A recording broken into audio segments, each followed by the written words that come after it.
Olá a todos, meu nome é Theo Felipe de Andrade, eu sou aluno da Universidade Federal do Paraná e é com prazer que venho apresentar esse vídeo pôster na área de Engenharia Civil em Estruturas, com o tema Corrosão de armaduras em estruturas de concreto armado em processo de reação expansiva por reação sulfática interna.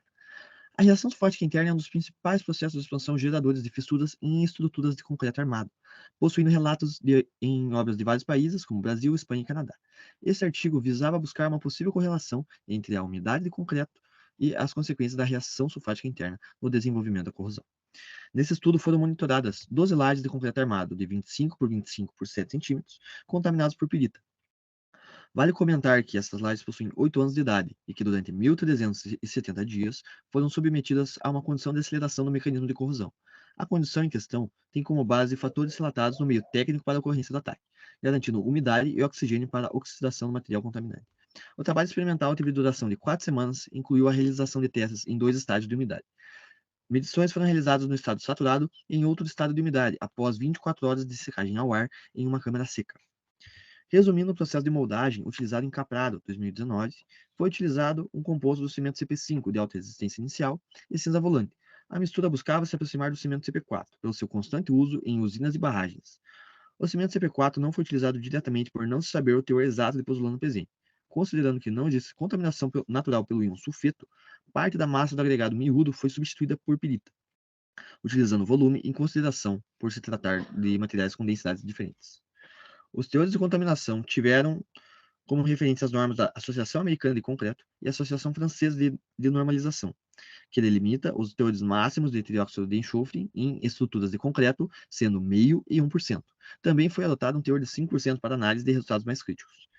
Para as medições de potencial de corrosão, densidade de corrosão, foi utilizado o GCOR 10. A resistividade elétrica do concreto foi obtida através de um aparelho denominado Resipod, que utiliza as técnicas dos 4 pontos. Em todos os ensaios, os valores apresentados são a média dos valores obtidos, por se tratar de 4 ensaios com 3 lajes com 2 barras de aço cada. Para potencial de corrosão, foram utilizados os dados da ASTM 876 de 2015. Vale comentar que os critérios recomendados pela norma foram obtidos com base em estudos experimentais de corrosão por ataque de cloritos. Para a densidade de corrosão, foi utilizado como base estudos de Andrade e Alonso, de 2004, e para a avaliação da resistividade elétrica foram obtidos os dados do SEB, sobre diagnóstico e avaliação do concreto, de 1991. Analisando os gráficos de resistividade elétrica, deve-se destacar que todos os corpos de prova registraram valores de resistividade que indicaram um nível de corrosão desprezível, de acordo com os critérios de avaliação sugeridos pelo SEB. A análise estatística realizada pelo teste de Turkey, com 95% de confiança, indicou que o teor de contaminação não teve influência sobre os valores de resistividade obtidos.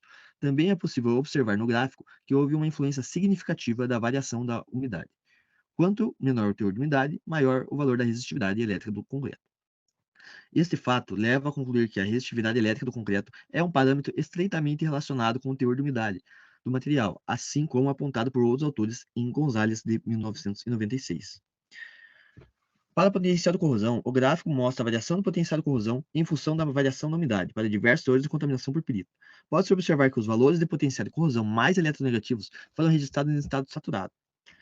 Em geral, os valores mais eletronegativos correspondem ao concreto com o maior teor de contaminação, o que é coerente, por se tratar de um teor acima do permitido pelas normas da Associação Americana de Concreto e Associação Francesa de Normalização. Analisando o gráfico, é possível concluir que os valores de potencial de corrosão diminuem em paralelo com o teor de umidade no interior do corpo de prova.